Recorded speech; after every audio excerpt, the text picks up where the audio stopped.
Muhammad Ali in the red trunks, Joe Frazier in the green trunks. They appear very light.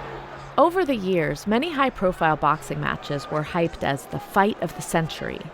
One of the greatest was Ali versus Frazier in 1971 at Madison Square Garden in New York City. Hundreds of millions are seeing this bout around the world, a packed house at Madison Square Garden. But almost 50 years before that fight, there was another epic battle between two titans on the world stage that most people don't know anything about. This one happened on April 6, 1922, in Paris. In one corner was 62-year-old Henri Bergson, one of the most famous philosophers of his day. He was surrounded by his friends and colleagues at the French Society of Philosophy, basically the intellectual equivalent of Madison Square Garden. And in the other corner was a theoretical physicist 20 years younger than Bergson, who was just starting to become an international celebrity, Albert Einstein. He was the first German scientist to travel to Paris in the years after the Great War, so things were a little tense from the start. Of course, there was no physical boxing ring. In fact, there wasn't even a stage with two podiums set up facing each other.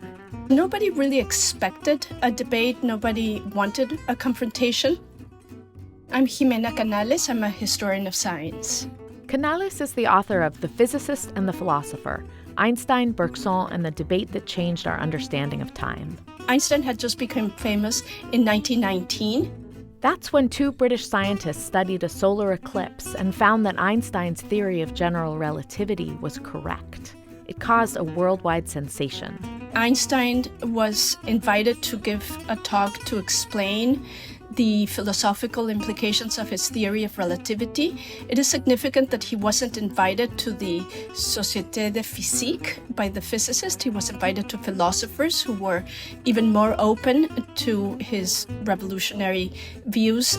So Einstein was standing in front of a room full of philosophers in Paris who were invited to ask him questions. And one could say perhaps the most famous intellectual of his era was in the audience. That's Bergson. He rose to international fame in 1907 with his book Creative Evolution, which was a philosophical response to Darwinism. His lectures attracted overflow crowds. He was actually working on a book responding to relativity when Einstein came to Paris. And the conference organizers prompted Bergson to speak. J'étais venu ici pour écouter. He said, "I came here to listen. It was never my intention to give a speech, but I yield to the amicable insistence of the Philosophy Society."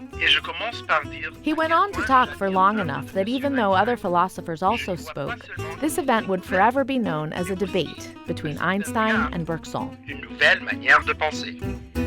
He started by saying how much he admired Einstein's work before delving into the problem of time in Einstein's theory, since that was, after all, Bergson's area of expertise.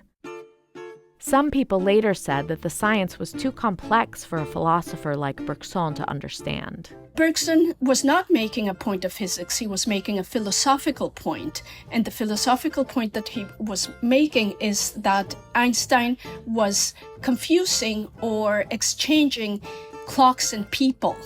For Bergson, clocks were human inventions. They pointed to an underlying concept of time with a capital T and weren't a substitute for time itself. But Einstein wasn't convinced about this larger capital T time. Einstein responded with a very provocative statement. He said the time of the philosophers does not exist. That was a mic drop, even back then.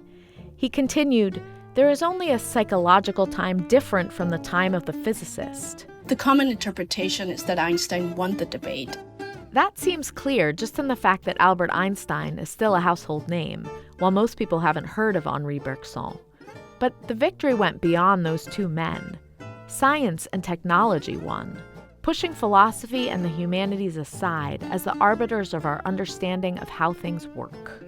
And with the monumental rise of technology since then, the essence of their debate continues. It's about the relation between a human being and a mechanism. In their case, it was a clock. And now in the era of AI, where we're completely thinking of replacing humans who think, who write, who are artists, it's the same question. So, if all those epic boxing matches were known as the fight of the century, maybe this debate should be called the fight of all time, both for its subject matter and because its impact has already stretched past the century mark. For Philosophy Talk, I'm Cheryl Kaskowitz.